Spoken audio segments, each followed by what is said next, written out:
Bonjour. Alors voici l'exercice du jour.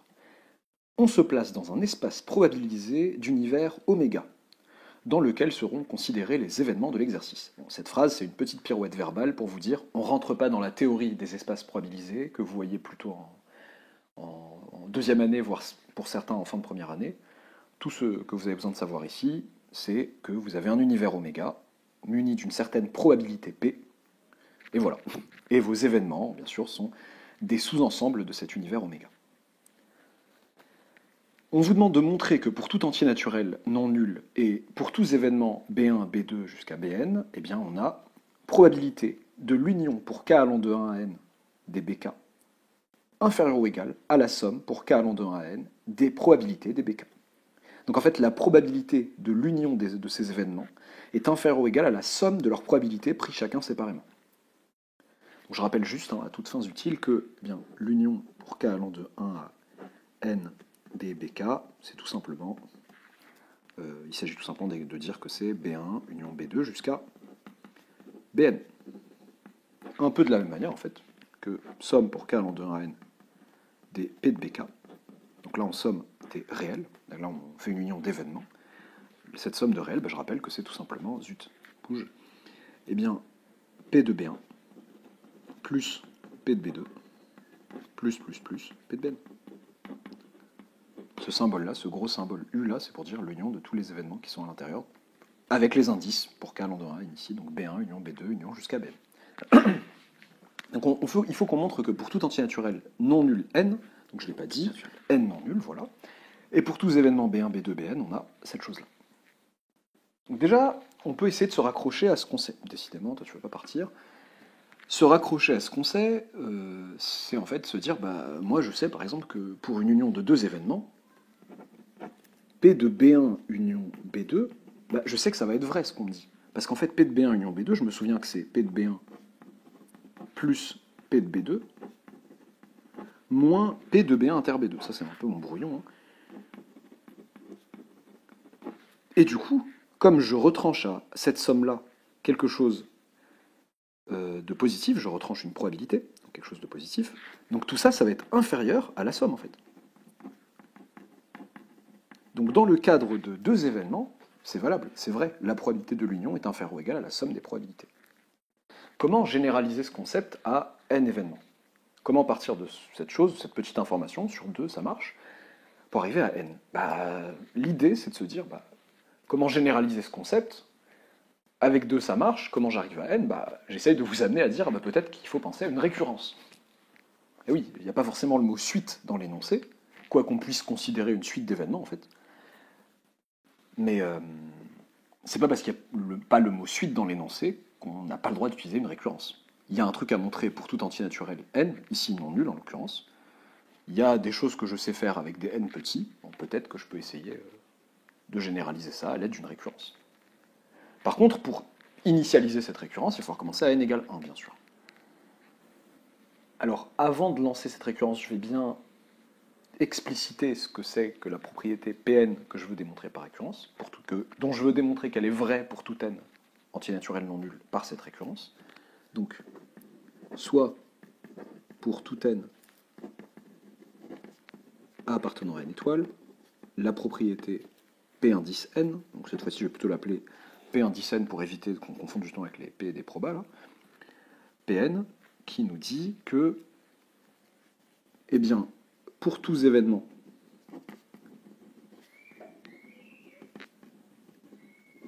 B1 jusqu'à Bn, probabilité de l'union pour k allant de 1 à n des Bk est inférieure ou égale à la somme pour k allant de 1 à n des probabilités des Bk.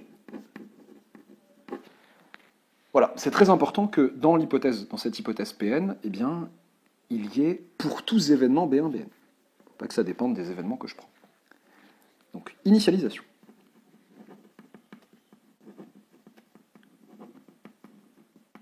Donc, pour n égale 1.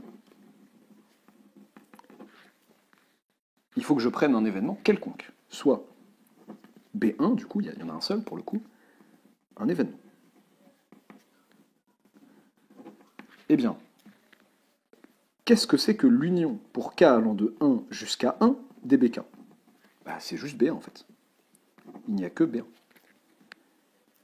Et bah, la probabilité de cette union, en fait, jusqu'à 1, pardon, des bk, bah, c'est la probabilité de B1. Qui est égale, et donc inférieure ou égale, à la somme pour k allant de 1 à 1 de la probabilité des bk. Zut. Probabilité des bk. Un peu d'imagination, voilà, il y a marqué probabilité de bk ici. Donc ça est bien inférieur ou égal à ça. C'est égal en l'occurrence. Donc la propriété est vérifiée au rang 1. Donc P indice 1 est vrai. Hérédité. Supposons que pour un certain n appartenant à n étoile, entier naturel non nul, P indice n soit vrai, et montrons Pn plus 1. On suppose que, quel que soit n événements B1 jusqu'à Bn que je vais prendre, bah j'ai ça qui est vrai, et je vais montrer que ça reste vrai en prenant n plus 1 événements. Donc, soit B1 jusqu'à Bn plus 1, et bien n plus 1 événements. Ok, ma question, alors, ce que je veux essayer de démontrer, c'est que la probabilité de l'union pour k allant de 1 jusqu'à n plus 1 des bk est inférieure à la somme pour k allant de 1 à n plus 1 des p de bk.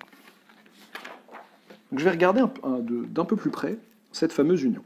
Union pour k allant de 1 à n plus 1 des bk. Je veux la rattacher à quelque chose que je connais, ou à une chose plutôt sur laquelle je sais quelque chose. Je sais quelque chose sur l'union pour k allant de 1 à n des bk. Quel est le lien entre cette union-là et l'union dont je sais quelque chose? Bien, tout simplement, ça c'est l'union pour k allant de 1 à n des bk, union, encore, bn plus 1. Ben oui, puisque ça c'est B1, union B2, union jusqu'à Bn, et ça c'est B1, union B2, union jusqu'à Bn, union Bn plus 1. Donc voilà. Quel est l'intérêt d'écrire ça? C'est que maintenant, j'ai réussi à transformer cette union, à l'exprimer en tout cas, comme une union de deux événements seulement. Et ben là, ça va être sympathique. Probabilité de l'union pour k allant de 1 à n plus 1 dBk va être en fait égale à la probabilité d'une union de deux événements, même si le premier événement a une tête un peu compliquée. C'est lui le premier événement. Et le deuxième. Hop. Et du coup, j'ai une probabilité d'union de deux événements. Donc, on avait rappelé au départ qu'on connaissait ce résultat quand on avait une probabilité d'union de deux événements. Bah, on va s'en servir. On va dire que c'est égal à la probabilité de l'union pour k allant de 1 à n dBk, plus probabilité de Bn plus 1, moins la probabilité de leur intersection. J'aurais pu tout de suite dire que c'était inférieur ou égal à cette somme-là, mais c'est pour ramener exactement ce que ça faisait. Union, enfin, en supposant du coup qu'on n'ait pas fait le truc au brouillon au départ, on s'en soit rendu compte uniquement ici. Donc dBk inter, donc toute cette union-là, inter Bn plus 1. Ok, eh ben, ça reste une probabilité, donc c'est positif. Je retranche à cette somme quelque chose de positif. J'obtiens donc un truc inférieur ou égal à cette somme.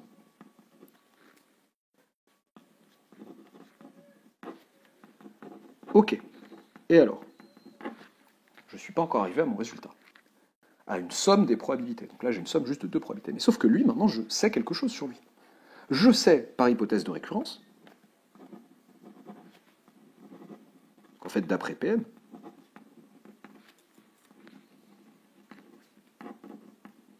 eh bien, que la probabilité de l'union pour k allant de 1 à n des bk est inférieure ou égale à la somme pour k allant de 1 à n des p de bk. Et bah du coup, lui va être inférieur ou égal à la somme pour k allant de 1 à n des p de bk plus p de bn plus 1. Donc, p de l'union pour k allant de 1 à n plus 1 des bk va être inférieur ou égal à la somme pour k allant de 1 à n des p de bk plus p de bn plus 1, pardon. Oui, mais ça, c'est quoi? Bah, c'est tout simplement la somme pour k allant de 1 à n plus 1. Donc là, c'est la somme pour k allant de 1 à n, à laquelle on rajoute le terme qui manque pour que ça fasse la somme pour k allant de 1 à n plus 1.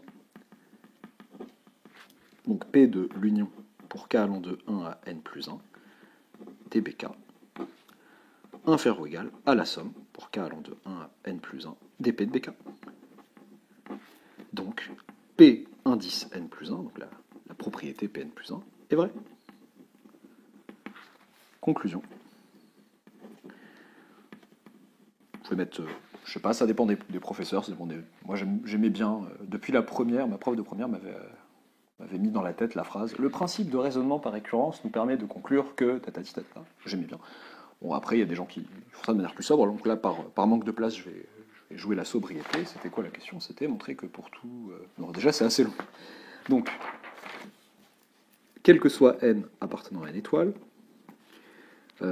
quel que soit B1, Bn, événement, je fais un petit mélange français-maths, pas forcément souhaitable, mais je veux tenir dans ma feuille, événement, il ne faut pas faire ça en DS, événement de l'univers, donc événement de l'espace probabilisé dans lequel nous travaillons, eh bien, on a bien P de l'union pour k allant de 1 à n dBk, ouais, ça fait vraiment rapia, inférieur ou égal à la somme pour k allant de 1 à n dP de bk. Donc voilà, on a cette propriété qui est vraie. Et nous savons qu'il y a, pour l'anecdote, égalité entre ça et ça, lorsque les événements bk sont 2 à 2 incompatibles. Et oui, c'est facile à voir dans le cas où il y a 2 événements. Dans le cas où il y a 2 événements, en fait, on imagine l'univers comme ça, on imagine un événement B1, un événement B2. Ce qui faisait que la probabilité de l'union était inférieure ou égale à la somme des probabilités, c'est qu'en fait, il pouvait y avoir ce croisement-là qui nous faisait perdre de la proba. Mais lorsque les événements sont 2 à 2 disjoints, on n'a plus ce souci-là. Donc il y a bien égalité dans ce cas-là.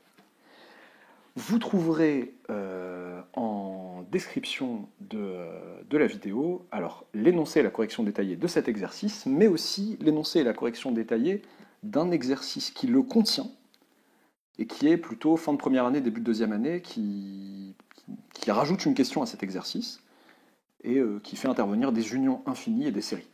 Donc, si vous entrez en prépa ou en licence, c'est pas le moment, a priori, mais si vous êtes en fin de première année, ou en fin de première année, là en l'occurrence, vu que je passe la vidéo l'été, mais si vous voyez cette vidéo plus tard, si vous avez les notions nécessaires pour aborder les séries et les unions infinies d'événements, vous pouvez attaquer l'autre version de l'exercice, aussi en description de la vidéo. A très bientôt pour un nouvel exercice.